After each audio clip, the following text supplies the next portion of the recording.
So this is episode 12 of Oluswole, the podcast on the budget. I'm excited to welcome our guest. He is a certified hooper and young politician. Alfie, was good. Thank you. It's an honor to be on the show. Number 12, shout out to the Boston legend Tom Brady. You know the vibes. Very excited to be here. Timmy, great to see what you've been doing with this podcast. You're actually an inspiration, and I'm excited to get started. Thanks, man. I appreciate that. I'm just trying to... It's something I wanted to do for a long time, and I just felt like, I don't know, if I don't start it now, I'll never start it. So it's something I wanted to get around to. But yeah, I'm happy people like it and listen. The support have from people who have been listening to it, like you. It's been pretty good, and I appreciate that a lot because you don't have to listen to the podcast, but people still do, and that's just really cool. I think especially during the COVID period, podcasts have been blowing up just because that's the only interaction with people that they can really get, and I think that yours is definitely going to blow up. I think. For most things, especially podcasts, at some point, it's exponential growth. You're going to start growing crazy, and then you'll look back and you'll be like, wow, it just started as this podcast I was doing with my friends from college, and now you're going to be big time at some point. Hopefully, yeah. And that's kind of the goal. I'm not too focused on numbers, but I would like it to grow exponentially. I wouldn't complain about that. But yeah, it's especially during COVID-19, during the quarantine period, I wasn't even binge watching. I was watching more TV shows than I usually would, but I wasn't binge watching TV shows. If anything, I was binge watching interviews and podcasts. And of course, during COVID-19, podcasting, like you said, it just kind of blew up because, people wanted social interaction. They wanted to hear conversations, and podcasting gave an opportunity for that. Hopefully this goes crazy. Next semester, I'm planning to, once things are in person, planning to change the setup a little bit. I don't want to give away all my secret sauce, but I got things in the works. Okay. Yeah. So I don't want to reveal everything, but I got some things. Yeah. That should be fun though. But I wanted to talk about you. So I think I read that you describe yourself as a gastronome. What exactly is that? Not the LinkedIn. Okay, nobody look up my LinkedIn. That's under construction. Basically, I just want to put some big words into my LinkedIn, and I saw gastronome. And I thought it meant someone who just loves food, but I guess it's some French food lover. But so I am a gastronome. I love food. I'm not really picky, so I love exploring different foods. But that's basically all it means. I just love food. Yeah. I didn't know what the word meant when I saw it. I was just like, it's a gastronome. I had to do some Google. Big word for someone who likes food. Okay. Yeah. It's a nice way of putting it. What are the essential elements of a good dish for you? Good dish? I'm not picky. So as long as it's seasoned, not just with salt and pepper, maybe some paprika, throwing some little culture in there. As long as it's seasoned, as long as it's well prepared. At least for my meats, I like medium rare most of the time. I know it's a little iffy topic sometimes. Most people like well done, but I do like some red meat in there. Honestly, that's all it really needs. Some flavor, some seasoning, and I'm good. I love trying new food, so I'm very open-minded in terms of eating. Yeah, I would say I'm similar. I don't. It's not as if I'm super. I'm out there trying a lot of food, but I'll eat anything. I'm not a picky eater. But you said something that you said was kind of interesting. You said that medium rare is an unpopular option, and well done is popular. Yeah. If anything, I thought it was more of the other way around. I thought rare was popular and well done is less popular. That's what I thought it was. Oh, really? That's when I was growing up. People I was around, they're my parents. They were always oh yeah, you don't want that red meat in there. You might get salmonella, or you might get something. So I always thought people just well done in general. But I'm glad to see I am with the majority in terms of liking medium rare meat. Yeah, medium rare is definitely it strikes a nice balance. Just a little hint of pink. I think that's nice. Yeah, especially for steaks and stuff like that. Mhm. It's a good choice. Dude, And we should talk to like John West about this. oh He yeah, John loves West and meat. his meats. He loves meat. Yeah. Yeah. Future podcast? Does he what? Future podcast? Yeah, for sure. I'd be happy to have him on if he wants to be on. Yeah, that'd be cool. Yeah. I mean, all the guys who are going to be living in, our area, I would like to have on at some point, which would be pretty feasible in For person. sure, for So, sure. yeah, that'd be cool.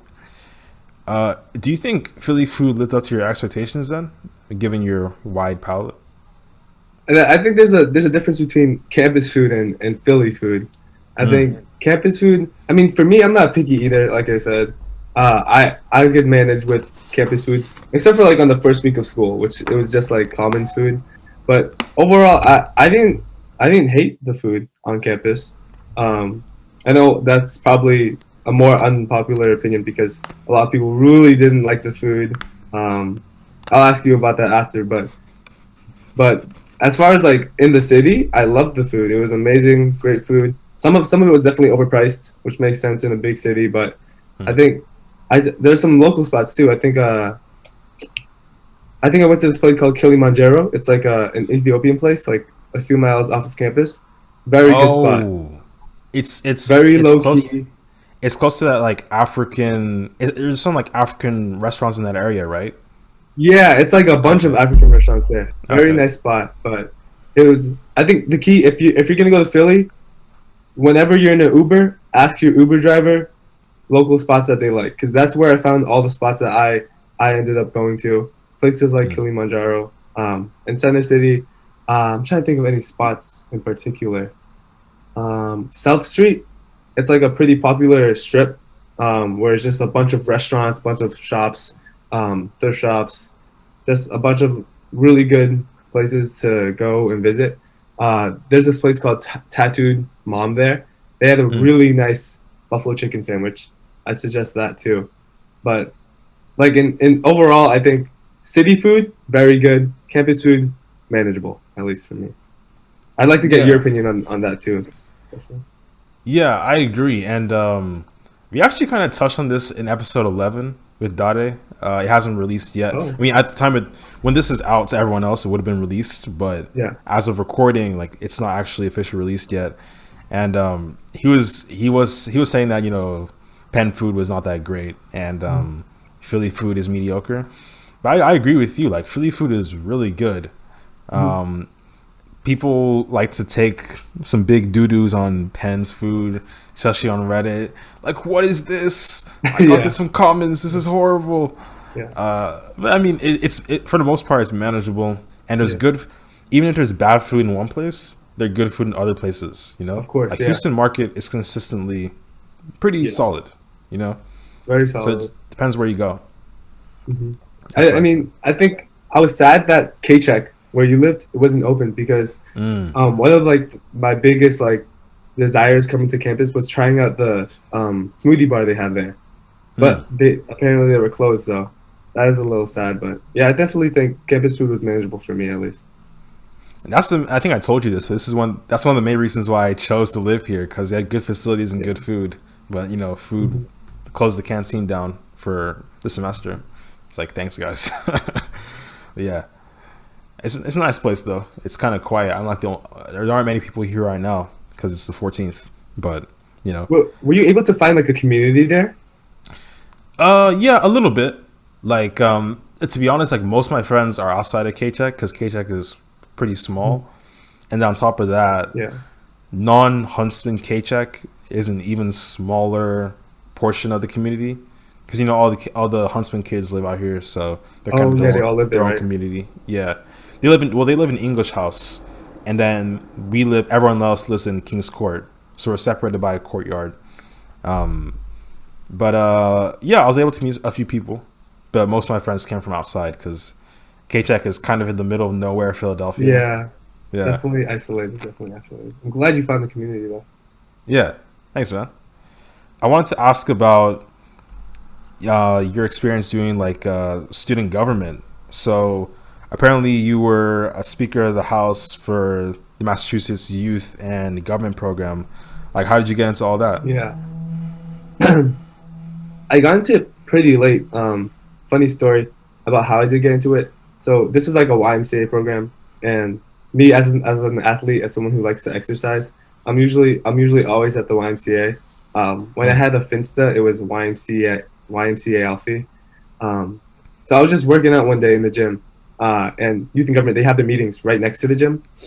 Mm. And one of my friends, Steve, he walks by to me like bench pressing or something. He's like, "Hey, you want to just stop by this meeting?" I'm like, "I don't know. I'm working out right now." But I ended up deciding to go walk into the meeting. This is like junior year, Mm. um, and I just I loved it. I loved the community there. It was really small knit group, especially for where I was living. It was like maybe like 15 people in our program. Um, Mm. but then overall, the Massachusetts program had like maybe 400, which still not too many people, but still a pretty big program. So that's how I got into it.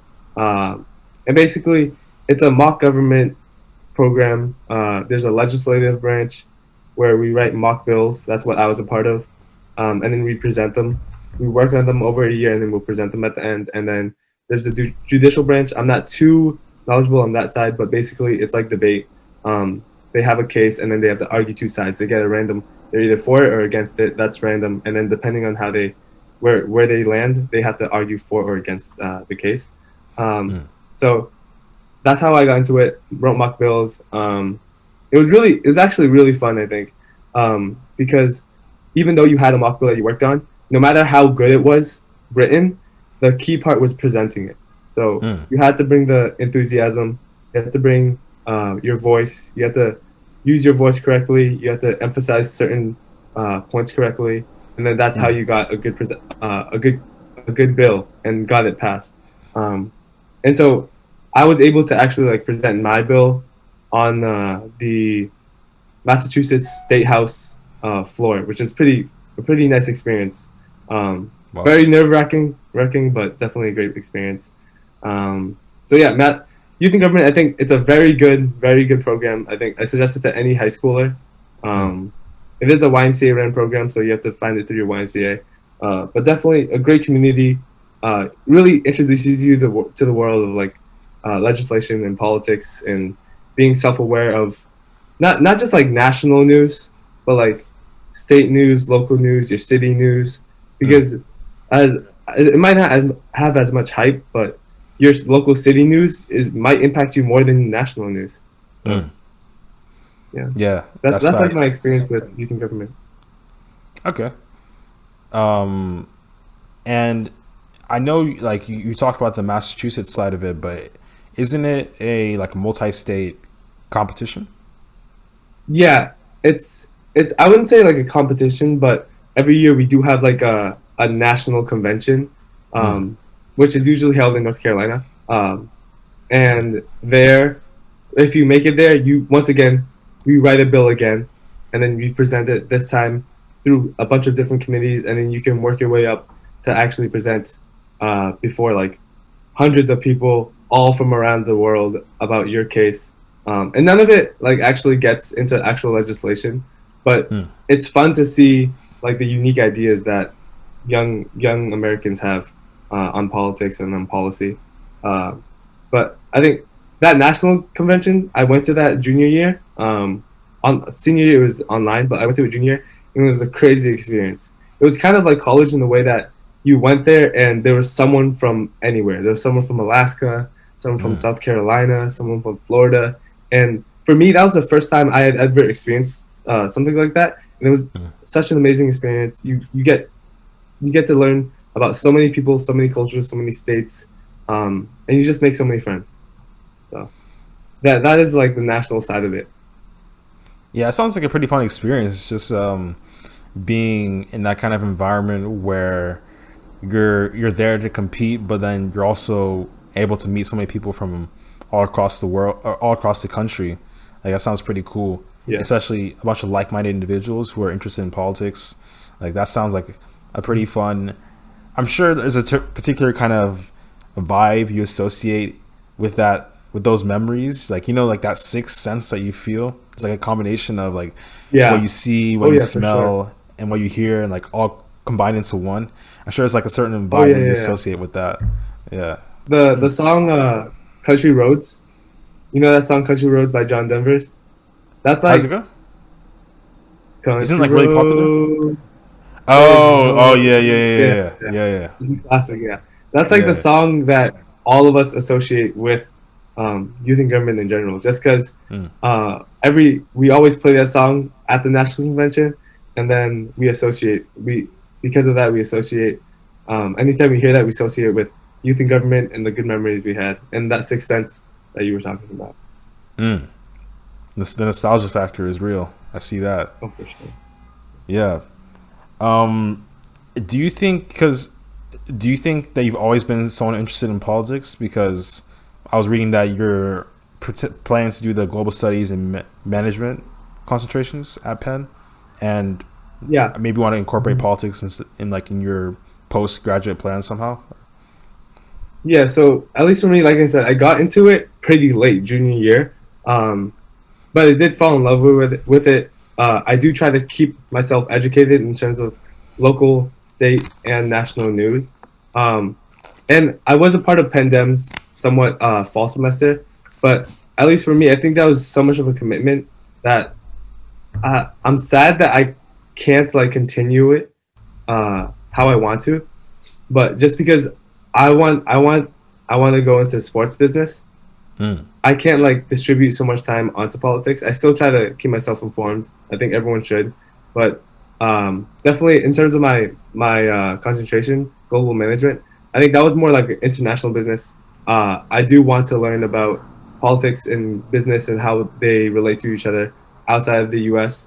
But that was more of a thing to help me with my sports business because something that I would love to do is go abroad, learn about different politics in countries there, and then more specifically help out sports communities in like Mm. disadvantaged countries, right? Maybe set up programs there, either programs there or set up programs to get those star athletes in disadvantaged countries who don't have the means to get their name out there, maybe bring them to the US where their skills will be utilized, where their skills will be recognized, and where their skills will allow them to escape poverty or escape the disadvantaged system that they're in. Oh, word. Yeah, that's a pretty cool initiative. Yeah, I mean, that's definitely. I've listened to. I follow some politics, some not politics, some podcasts that feature athletes, and a lot of them talk about how sports was the main method of for them to make it out of the situation that they came from, and they're able to achieve a lot of financial success through doing sports and being involved in sports somehow. So the fact that you're going out of your way or you plan to go out of your way to create opportunities for people who come from less privileged backgrounds is pretty cool. And shout out to you. I respect that. Yeah, that's pretty dope. It's really cool when I bring people on here and they talk about their post grad plans because I don't have a fully fleshed out idea, or I don't have a fully fleshed out idea of what I want to do yet necessarily. But I like hearing what other people are interested in doing, and like it's just pretty cool hearing the different responses people give. Like it's genuinely pretty interesting. Sure. Yeah. That's the beauty of college and community and outreach. Like there's so many people out there. You just have to communicate with them and you'll see how unique this world is. For sure, yeah. And especially next semester, like when we're in person and interactions are more organic because COVID restrictions will be probably be more lax by the next semester. Yeah. It'll be easier to expand your network, all that. It was cool stuff. Yeah, cool stuff you just brought up there. And I want to transition to your basketball career. You're the 8th person in your high school. You played varsity basketball, lacrosse, and cross country. Yeah. And for basketball, you were the 8th player to score 1,000 points in your school's history. Yeah, I don't know how you found that. I don't know how. I don't know what kind of mystery work you're doing there, but yes. Yeah, that's a whole lot of buckets. I do my research, by the way. That's a lot of buckets, man. How did you? I mean, why'd you get into basketball? Like, how did that start? I mean, ever since I was a kid, I loved basketball. And I think I remember like my first memory. I was like, I think 6 years old, and my dad was in the living room. He was watching like I specifically remember it was Missouri men's basketball. I don't know who they were playing, but I remember seeing the black and yellow. Um, and ever since then, I just love basketball. I'd go to the YMCA every day. I'd play, compete with my friends. Um, and then I started AAU and it started getting competitive. AAU is like club basketball Mm. in the US, pretty big thing. Um, and then I started playing AAU. I started doing high school, and I Which mean, circuit were you in? it was just amazing. Oh, so I don't know if it's like circuits. AAU is like more club basketball in general. Oh, okay. You just play a bunch of different other clubs. I don't know how to explain it, but it basically you pay to be on this team, and then there's a bunch of teams in your area. Like for me, I joined Mystic Valley Pride. Some bigger names were Expressions, where Terrence Clark played. Rest in Mm. peace to him. And then there's like other teams like New England Players. And there's just a bunch of clubs, and then they all pay money to either Zero Gravity or AAU, who host tournaments, and then Okay. play there. And coaches will go to those AAU tournaments. Um, but yeah, that's how I got started into like more serious basketball. And then in high school, I was lucky enough to make the team freshman year, and then I took it, got the experience, and ran with it. And by junior senior year, I was a pretty big contributor. That's pretty cool. Nice progression there. Um, but playing three varsity sports in high school and then doing, academics, doing IB, which is pretty rigorous, all of that. I mean, how did you manage your time? Like, did you sleep at all or what?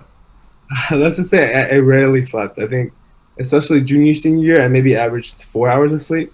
Hmm. Like it was pretty bad. I'd be like falling asleep at the wheel. It was pretty bad, Hmm. but I think I loved it because cross country, basketball, lacrosse that helped me get through this day because I could tell myself, okay, I have to study, I have to do this, but then at 5:30, I have cross country practice, I have basketball practice, and I'll be able to talk to my friends and I'll be able to exercise because at least for me, exercise is like my safe place, right? When I work out, if I work out in the morning, I already have done something with myself. I've been productive, and it just sets me off to have a great day. Um, so I didn't really see the sports part as um, something that I had to do, right? It's something I wanted to do. It didn't really Mm. like impede on me. It like elevated me, if that makes sense. Yeah, that makes a lot of sense. And the exercise point you brought up is pretty interesting because you said that makes you feel productive. Yeah, Um, for me, it's been trying to like because I don't really exercise often. I'm not athletic or anything like that. But I've been trying to make myself do more exercise, and I'm always like, oh, I need to do this before I exercise. Like I need to get this work done before I exercise. But I realized yeah, that when I do exercise, you release these endorphins, and I'm yeah, not like super fatigued after doing exercise, right? Because I'm not doing anything particularly like rigorous. So that kind of sets me up well for the rest of the day. Even though it might take up like a certain portion of your day in the morning, it'll actually make yeah. you more productive throughout the entire day rather than just working and being sat at a desk and then procrastinating exercise. So I think it's really important and really slept on. I think the key is like the thing with exercise, it's like anything else in life, right? You spend 30 minutes a day running or lifting, you're not going to see any improvement. But if you do 30 minutes a day, every day for like a month, a year, you'll see improvement. Just like if you read once in your lifetime, you're not going to see any improvement. If you read daily, if you study daily, you'll see improvement. So I think the ideas in sports and exercise can transfer into anything in life. And I think that's what makes sports, that's what makes exercise so amazing because you're able to transfer it into other facets of your life. Like for me, Mm. for cross country, I took it just to stay in shape. I didn't think I was gonna like it. But the thing with cross country running in general is it's a mental game. And because you can run forever, but your brain's gonna tell you you're tired. Same Mm. with studying. You can study forever, but your brain's gonna tell you, no, I need some sleep. No, I want some food. So I think, especially cross country, I think it really prepares you for other things in your life, because there are times where you're not going to want to study. But because you have that mental strength from cross country, you can be like, no, I'm going to keep going. I can't keep going. And you're going to tell your brain no.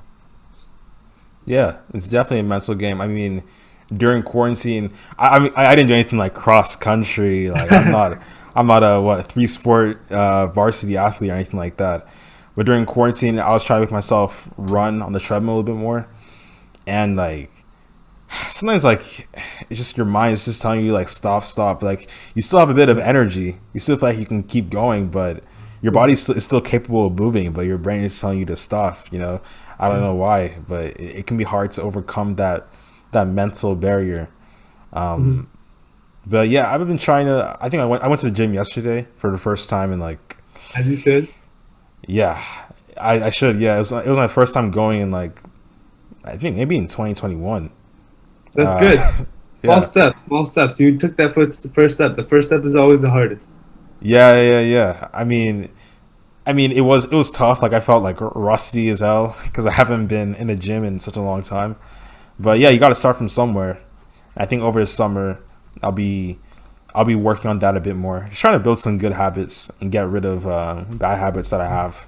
That's what I've been trying to work on the whole semester, which I've been getting better at, but I still have a That's way the to end go. goal.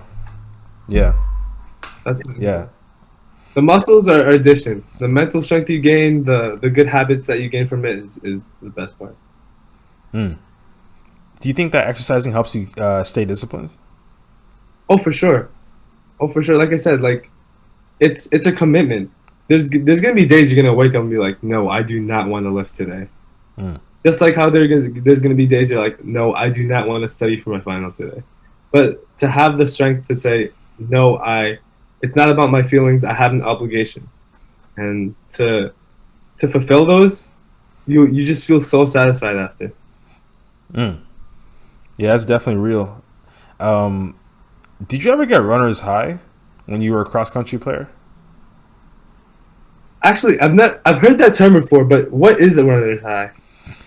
I think runner's high is when I could be wrong. I'm not an athlete, but I think it's when you're running and you've been doing it for like you're kind of deep into your run, and you start to feel like a sense of enjoyment or like I don't know fulfillment once you're running. Like you don't even feel tired. You just feel like you're running on air, kind of. I think that's how Oh you yeah, for describe sure, no runner's high. doubt, Yeah. no doubt. That I've definitely felt that before. A lot of times in races, sometimes I'm just like, wait a second, I'm just gonna catch up to the guy in front of me. Like I can do that, and then I'll just do it. But just like sometimes just running outside. What I love running outside because it's just not as monotonous as running on a treadmill, and I'm able to Mm. like see nature. I'm able to like people watch, car watch, nature watch. And sometimes when I see something really nice, like whenever I run by a super nice lake or body of water, I just start running faster because Mm. it's just so beautiful. I think nature is also something I'm very like passionate about. I think I definitely want to get into hiking more.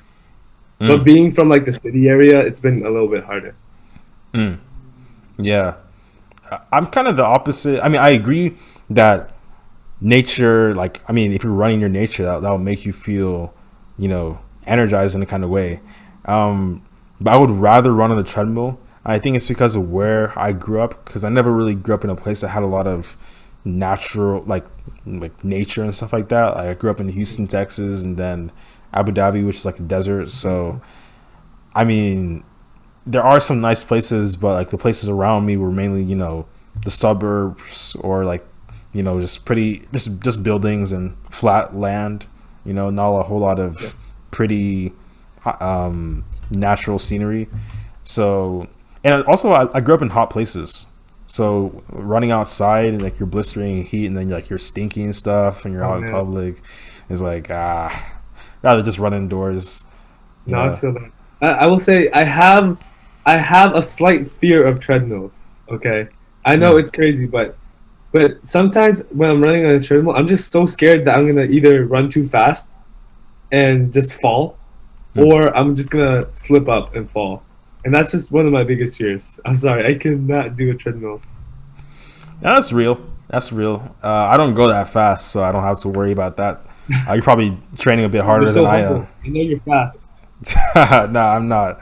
I'm really not. I think maybe for someone who doesn't work out and for someone who is not an athlete, I think in terms of speed, I'm like, in terms of short distance speed, I think I'm probably like above average. When it comes to long distance, nah, can't do that. Like what, 5K, cross country, all that? Nah, that is No, not you me. can. I believe you. You can. I mean, if I train, who knows? But as of right now, my stamina is just no bueno. Uh, I could work on that in the gym or something like that. Yeah, We should work out next semester. yeah, for We'll be sure. living Yeah, yeah. together. We should do like set a goal. We'll run 5K by the end of the semester. Wait, 5K in total? 5K 5K in total. 5K. in No, total? 5K. Okay, We'll run a 5K. a 5K straight. Oh my goodness! Like, Yeah. I don't know if I can At do the end of the that. semester, we'll have a whole semester to plan it. To prepare. That's a lot of running, man. That's a lot of Come running. I don't know. on. I don't know if I'm built for that. That And sounds then you tough. share your journey, your experience, your running enlightenment to your listeners on your podcast. I could, yeah. It would be a cool story to share about how I passed out running a 5K. That'd be a cool story to share. Yeah, but yeah, I mean, we'll see. But yeah, it'll be cool working out with people. Definitely something I'm trying to get into. I started getting into a little bit, trying to get some gains on the low. Yes, sir. Yeah, Summer Bod 2021. No, 2022. 2022. Yeah, you know the vibes. And I want to transition to yoga. That's something you kind of brought up a bit, and I think in the episode with Shunda, he also brought up that he does yoga with you. Um, did anyone put you on yoga? Because I mean, most people our age don't really do that. Yeah, yeah. And it's usually associated with like older people, but um, in high school, like cross country, every Friday we do like yoga Friday.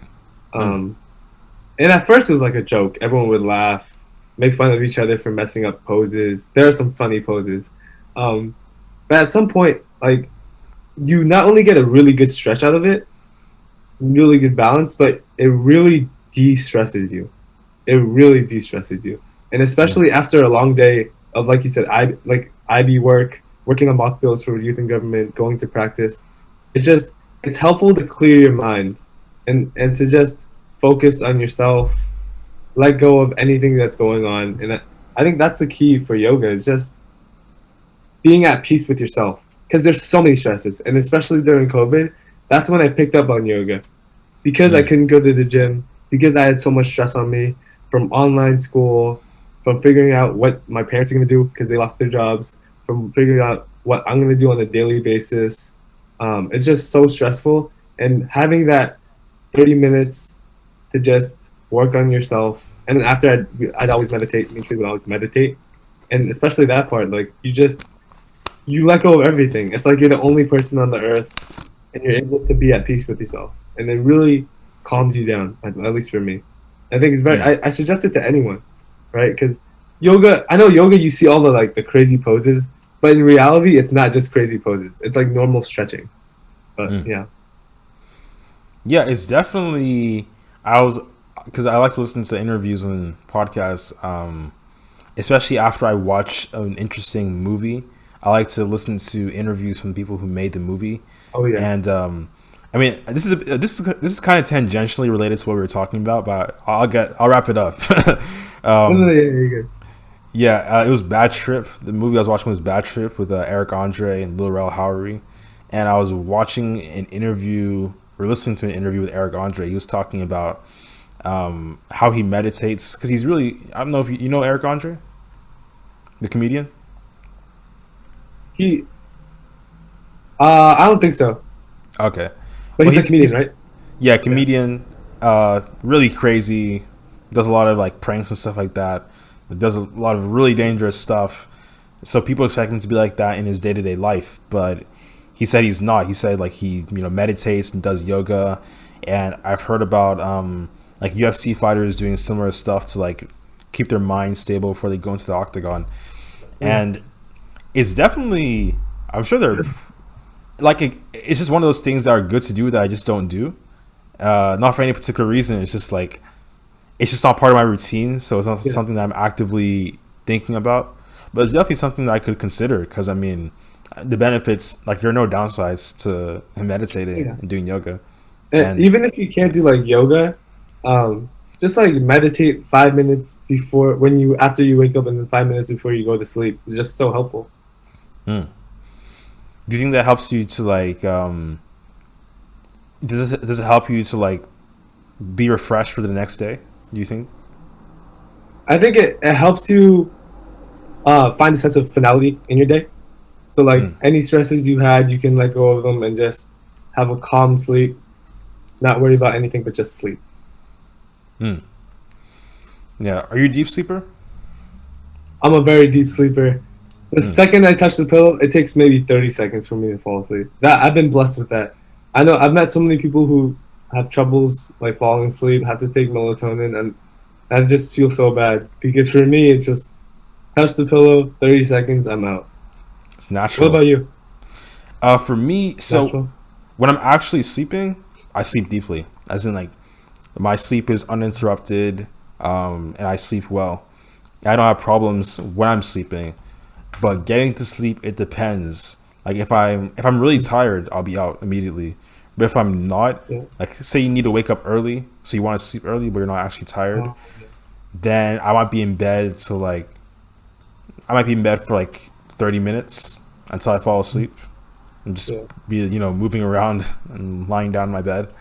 So yeah, it depends, but Are you a usually big napper? not really, not really.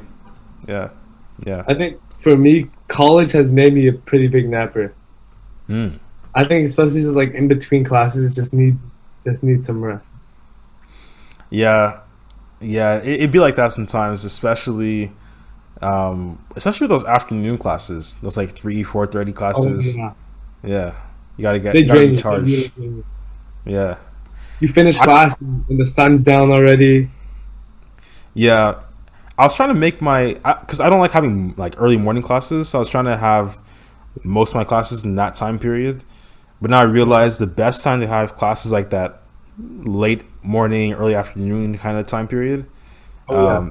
So the next semester, for next semester, I was trying to put most of my classes in that time period, which I was able to do for most of my classes. But because I didn't get into marketing and I had to sign up for management, my Monday is kind of hell. Four Yeah. classes and then like 30-minute breaks More between each classes. class. Yeah. Yeah. Good luck with that. I believe in you. Yeah. At least I have Friday off, but I did not want to have Yeah. four classes on one day. This is back to high school. I mean, at least you get it over with that one day, and then you have like a lighter schedule for the rest of the week. Yeah, that's true. So I want to transition to the Oluswole Bowl. That's the part of the podcast where we ask you some off the cuff questions that might be related to what you were talking about in the Oh, okay. episode, or maybe they're Okay. unrelated. We'll see. I'm Would you ready. rather? Hit Huh? me. Of course. Yeah. Let's I go. said hit me. All right. Would you rather have a super sensitive sense of taste or a super sensitive sense of hearing?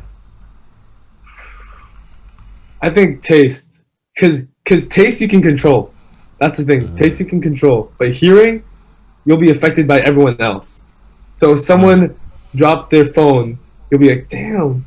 But like that was their fault. Whereas if it's eating, that's your fault. If you choose to eat something super hot or you choose to drink something super cold. Yeah, I agree with you.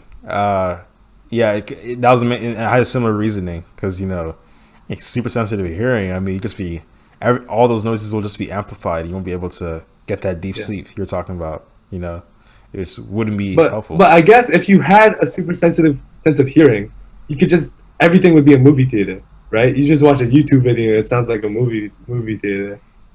Yeah, pretty much. I mean, that could be a blessing if I don't know you're trying to watch something on the subway, but or in a loud Yeah, place. But yeah, I mean, on a day to day basis, I mean that would be kind of tough. But yeah, yeah.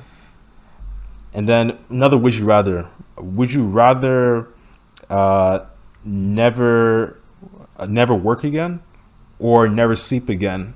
And by never sleep again, you won't experience any like negative health side effects that come with not sleeping. Oh, never sleep again. Hmm. Without a doubt. I think what is it? We sleep for is it almost half of our lives, or is like something like that? I don't know. But imagine what you could do if we didn't sleep. I mean, I'd be able to continue like getting better at politics. I'd be able to learn to cook. I've always wanted to learn to cook. I'd be able to bake more yoga, more exercise, more reading. Oh my gosh, that would be amazing. That would be amazing. What about you though? I want to hear. The thing is, I'm torn. I'm torn because I mean, because you're not going to experience any of the negative side effects that come with not sleeping, right? So Yeah. I understand why, and yeah, you'll be able. That means you can get more stuff done when, like, the time you spend sleeping could be used for other things, which I agree with. But the thing is, sleeping does feel good, like that feeling of waking up in the morning and like having a dedicated 9 hour or 8 hour block where nothing you're thinking about absolutely nothing and you just kind of disappear for a bit. Mhm. It's kind of nice, it just kind of, I don't know, there's something. I think I'm leaning towards the never sleep option, but I'm still a little torn because I do like that peace Yeah. that sleep gives you. Yeah, that's just me. Are you a big dreamer? Here's the thing, like, I'm more of a daydreamer. I don't really, my dreams at night are Oh. pretty uneventful and not very Oh, vivid. okay. Yeah. What about you? I don't know. Sometimes I'd be having some crazy dreams, Mm. but I'd have to start writing them down right when I wake up.